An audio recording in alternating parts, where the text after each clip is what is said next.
Oh, shalom. God bless you, brother, my sister.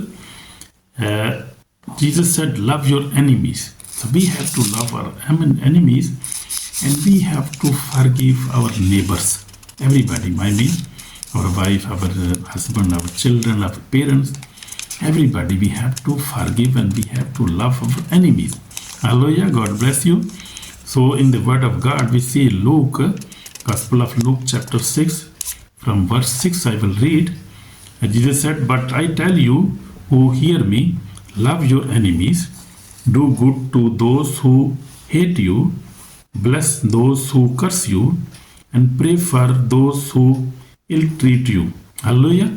So we have to do this because this is commandment of Lord Jesus, and Jesus said, if you will not forgive each other, my heavenly Father will also not forgive you on the last day.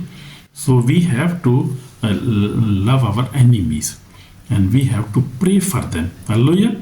Because the word of God said, love your enemies. Hallelujah. Do good to those who hate you. So we have to do good who hate us. Hallelujah. Also bless those who curse you. This is not an easy job. This is not easy to bless those who curse you.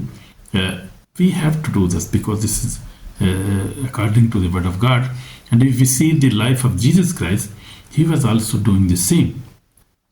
Even he was on the cross and there were nails in his hands, and he said, Father, forgive them because they don't know what they are doing.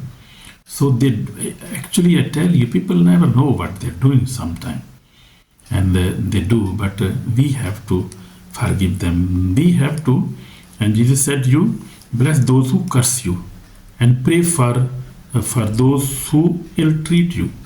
Hallelujah. So we have to pray who are not treating good with us, who do bad with us.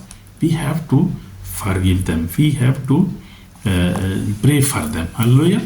So my brother, my sister, if you do this, I believe you will be blessed. You are already blessed, and God will forgive you, and God will give you peace and prosperity in your life, and you will receive eternal life in that. Hallelujah. God bless you, my brother and my sister. In Jesus' name. Amen. Amen.